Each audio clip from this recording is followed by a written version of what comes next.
জানা নাই তুই নিজের পায়ে দাঁড়া। এতদিন কার পায়ে দাঁড়াইছে?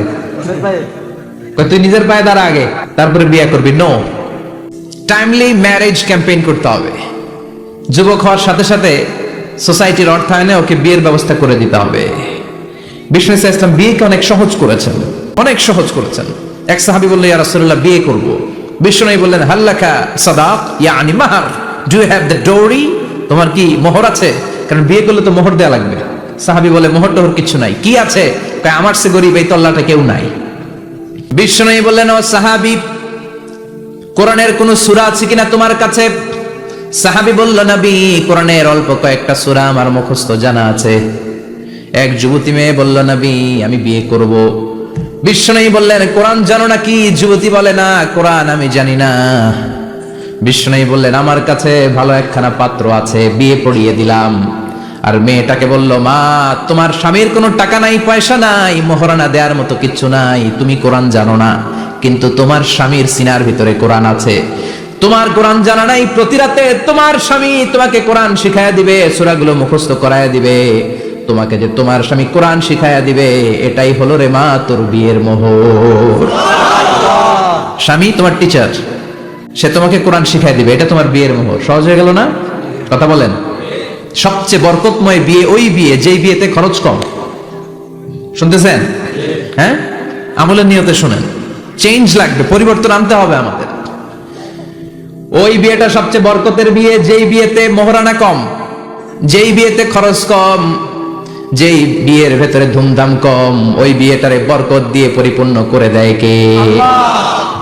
ফাতিমা রাদিয়াল্লাহু তাআলা আনহার সাথে সাইয়েদনা আলীর বিয়ে হলো।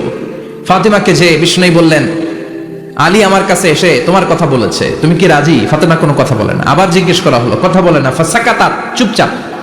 তিনবার বিষ্ণু জিজ্ঞেস করলেন, তিনবারই চুপচাপ। আসসুকুতু নিসফুর রিদা, মেয়েদের চুপ থাকা সম্মতির অর্ধেক। জোরে কোন ঠিক কিনা? কি লজ্জাবতী নারী, কিছু বলেই না। তার মানে বাবা যেটা ডিসাইড করবে ওইটাই। ফাতেমার সাথে সাইয়েদনা আলীর বিয়ে হয়ে গেল। সামান্য কিছু কাপড় পেয়েছেন, সামান্য কিছু দিরহাম পেয়েছেন, সামান্য কিছু মোহরানার বিনিময়ে বিশ্বনবীর কন্যা সাইয়্যিদাতু নিসাই আহলিল জান্নাহ, সব নারীদের সর্দারিনী, যে ফাতেমা জান্নাতের দরজার ভেতরে ধাক্কা না দিলে কোনো নারী জান্নাতে প্রবেশ করতে পারবে না। সামান্য কিছু মোহরানার বিনিময়ে বিয়ে হয়ে গিয়েছে। কোন সুবহানাল্লাহ। এজন্য বিয়েটারে সহজ করার দরকার আছে না নাই? রাজি আছেন তো? বিয়েটাকে সহজ করতে হবে।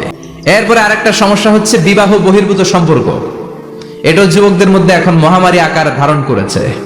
এখন গার্লফ্রেন্ড বয়ফ্রেন্ড আছে না নাই? সংক্ষেপে এগুলোর কি কয়? জিএফ, জিএফ আর বিএফ। নাগার সাথে এগুলো ঢুকে নাই মনে এখনো?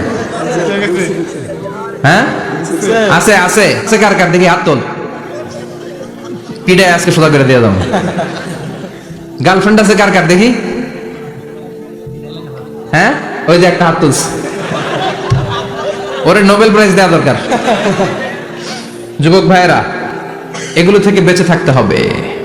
তোমাদের এই উচ্ছ্বাস, তোমাদের এই শক্তি ইসলামের পক্ষে কাজে লাগাতে হবে।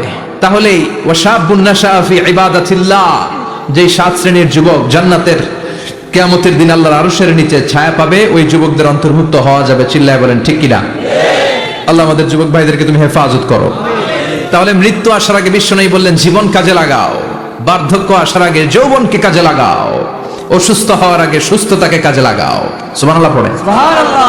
এরপরে বিষ্ণু বললেন, দারিদ্রতার কষাঘাত আসার আগে ধনাঢ্যতাকে কাজে লাগাও। 5 নম্বরে সব শেষে বিশ্বনবী বললেন, ব্যস্ত হয়ে যাওয়ার আগে অবসরকে কাজে লাগাও। এগুলোকে কাজে লাগাতে রাজি আছেন? সবাই রাজি আছেন তো? রাজি আছেন সবাই? আল্লাহ তুমি তৌফিক দাও। চিল্লায় পড়েন আমিন। আর জোরে পড়েন আমিন।